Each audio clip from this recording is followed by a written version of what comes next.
ഒരു ഡിഗ്രി മതിയെന്ന് അവനോട് പറഞ്ഞു. അവൻ പാസ്സായാൽ കമ്പനികൾ നിരനിരയായി എത്തുമെന്ന്, പുതിയ അവസരങ്ങളും വാതിലുകളും തുറക്കുമെന്ന്. പക്ഷേ 4 വർഷങ്ങൾക്കു ശേഷവും അവന് അവസരങ്ങളില്ല, നിശബ്ദത മാത്രമേയുള്ളൂ.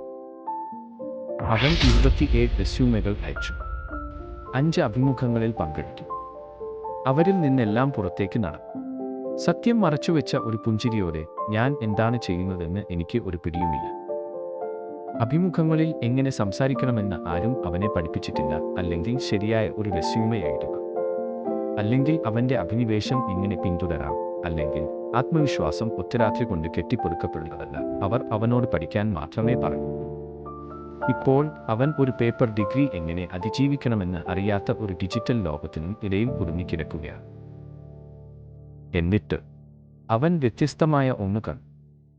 ഒരു ഇങ്ങനെ പറഞ്ഞു, നിങ്ങളുടെ ഡിഗ്രി നിങ്ങളെ ജീവിതത്തിന് സജ്ജമാക്കിയില്ലെന്ന് നിങ്ങൾക്ക് തോന്നുന്നുവെങ്കിൽ ഞങ്ങൾ നിങ്ങളെ കേൾക്കും. അതൊരു ജോലി ഓഫർ ആയിരുന്നില്ല, അതൊരു കുറുക്കുവഴിയായിരുന്നു. അത് കുറച്ചുകൂടി മികച്ചതായിരുന്നു. നീ മണ്ടനല്ല, പിന്തുണയില്ലാത്തതുകൊണ്ടാണ്. നമുക്ക് ഒരുമിച്ച് അത് കണ്ടെത്താം. അവനെപ്പോലുള്ള ആളുകൾക്ക് വേണ്ടിയുള്ള ഒരു അത് മനസ്സിലാക്കിയ ഒരു ഗ്രൂപ്പിൻ്റെതായിരുന്നു. ആയിരക്കണക്കിന് ആളുകൾ നിശബ്ദമായി പോരാടുകയാണ്. നിങ്ങൾ അങ്ങനെ ചെയ്യേണ്ടത്. കൂടുതൽ കഥകൾ മുന്നോട്ട് കൊണ്ടുവരാനും മാറ്റം കൊണ്ടുവരാൻ സഹായിക്കാനും ഞങ്ങളെ പ്രോത്സാഹിപ്പിക്കുന്നതിനായി പിന്തുടരുക, പങ്കിടുക, ലൈക്ക് ചെയ്യുക.